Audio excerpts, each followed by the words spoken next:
Şuraya bakın. Balon gibi içine şöyle bastığım anda çöktü. Şöyle. Ay çok güzel Herkese görünüyor. merhaba, mutfağıma ve kanalıma hoş geldiniz. Bugün sizlerle birlikte hem iç harcı olarak hem de böreğin çıtırlığı ve lezzet olarak çok beğeneceğiniz börek tarifi paylaşacağım. Aradaki püf noktaları kaçırmamanız için videoyu atlamadan izlemenizi tavsiye ediyorum ve hemen tarife geçiyorum. Öncelikle böreğimizin hamurunu hazırlamakla başlıyoruz. Bunun için hamur yoğurma kabıma ilk etapta sadece 4 su bardağı un koyup ortasını bu şekilde açıyorum.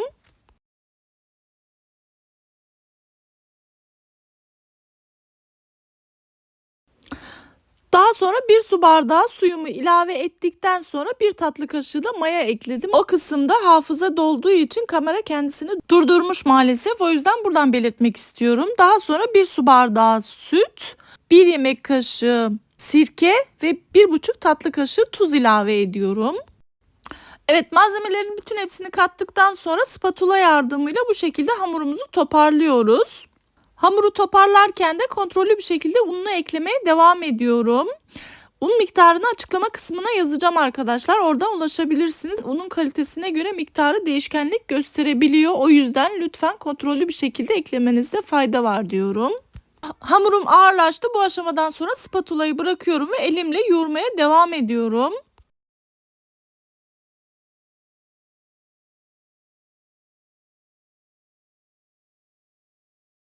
Evet, hamurumu toparladım. Şimdi kıvamını daha iyi hissedebilmem için masanın üzerine alıyorum ve burada yoğurmaya devam edeceğim. Burada bir hatırlatma yapmak istiyorum arkadaşlar. Eğer videomu sonuna kadar izlerseniz beğenmeyi ve bir sonraki videolarımdan haberdar olmak için bildirimleri açıp kanalıma ücretsiz abone olursanız çok mutlu olurum. Yorumlarınızı da çok merak ediyorum. Beni yorumsuz bırakmayın inşallah. Bir de beni diğer sosyal medya hesaplarımdan da takip etmek isterseniz eğer Rahma Baylan olarak aramanız yeterli olacaktır. Hamurumu yoğurdum. Kıvamının bu şekilde kulak memesinden bir tık sert olması gerekiyor. Burası çok önemli. Daha sonra 8 eşit parçaya bölüyorum ve her parçayı portakal büyüklüğünde bezeler haline getiriyorum. Evet arkadaşlar, şimdi bezelerimi tek tek pasta tabağı büyüklüğünde açacağım ve aralarına tereyağı ve sıvı yağ karışımını sürüp üzerini streçle kapatıp yaklaşık 1 saat bekleteceğim. Anlattığım bu kısmı maalesef çekmiştim ama yanlışlıkla telaşa kapılıp sildim arkadaşlar. O yüzden kusura bakmayın lütfen. Evet, hamurlarımız beklerken şimdi biz iç harcını hazırlıyoruz. Bunun için böyle 150 gram beyaz peynirim vardı. Bunu çatalla eziyorum ve içine 1 adet yumurta, 1 yemek kaşığı dolusu yoğurt ekleyip karıştırıyorum. Evet, gördüğünüz gibi 1 saatin sonunda hamurlarım gayet güzel yumuşadı. Bu aşamada tabağı ters çeviriyorum. En alttaki hamurdan açmaya başlıyoruz. Burası çok önemli. Evet, masanın üzerine aldığım hamurumu elimle bu şekilde çok bastırmadan bu şekilde açabildiğimiz kadar açıyoruz. Zaten hamur kendisini iyice saldığı için ve yağ sayesinde asla yırtılmadan gördüğünüz gibi gayet güzel açılıyor. Açmış olduğum hamurumun kenar kısımları kalın olacağı için rulet yardımıyla kesiyorum. Onları daha sonra tekrar kullanacağız. Fazlalıkları da ortasına alıp iki taraflı olarak bu şekilde kapatıyorum. Daha sonra kaldırıp tekrar masanın üzerine bırakıp iç harcımı ekliyorum ve kenarlarını kapatıyorum ki iç harcı akma falan olmasın. Daha sonra gelişi güzel kalın kalın sarıyorum.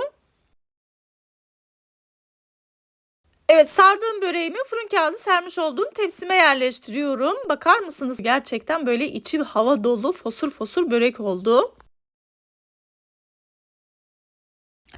Evet, diğer hamurlarımı da aynı şekilde açıp böreklerimi yapmaya devam ediyorum.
Evet arkadaşlar, gördüğünüz gibi böreklerimi yaptım. Tam bir tepsi börek çıktı ve böreklerin boyutu da gayet bir kişiye rahat yetecek şekilde oldu. Şimdi önceden ısıtmış olduğum 200 derecelik fırına gönderiyorum ve altı üstü kızarana kadar fanlı ayarda pişiriyorum.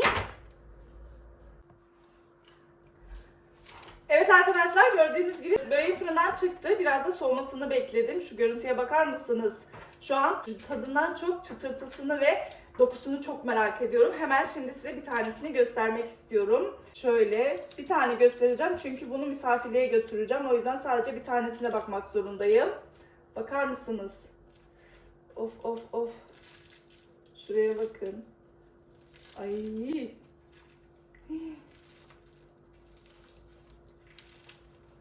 Şuraya bakın, balon gibi içine şöyle bastığım anda çöktü.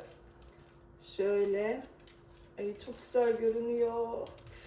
Uf, çok güzel oldu. Şuraya bakar mısınız? Hemen şöyle içinin katlarını da göstermek istiyorum. Bakın, peynirli harç ve kat kat. Yani kesinlikle bu böreği yapın ve ne yufkaya ne de milföy hamuruna asla para vermeyin diyorum. İnanılmaz lezzetli ve inanılmaz güzel bir börek oluyor ve çok da pratik, siz de gördünüz. Bakar mısınız? İncecik incecik yufkalar. Şuraya bakın, üstü kıyır kıyır, çıtır çıtır bir börek oldu. Şiddetle tavsiye ediyorum. Mutlaka yapın ve sevdiklerinizle paylaşın diyorum. Gerçekten çok güzel bir börek oldu. Emin olabilirsiniz. Bakar mısınız? Of, hemen şimdi sizin için tadına bakacağım. Bismillahirrahmanirrahim. Katlarının güzelliğine bakın.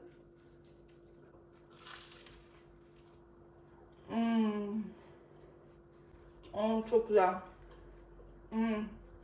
Harika.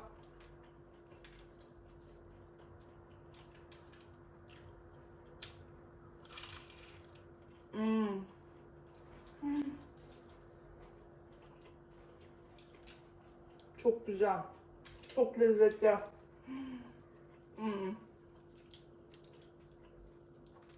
Şuraya bakın.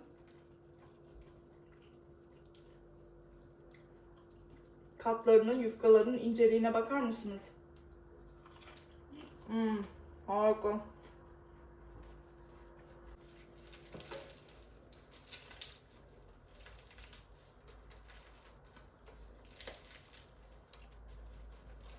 Dayanamadım. Hemen bir tane daha gösteriyorum şöyle. Bakın. Of. Bakın, balon balon. İçi resmen böyle balon. Hemen şöyle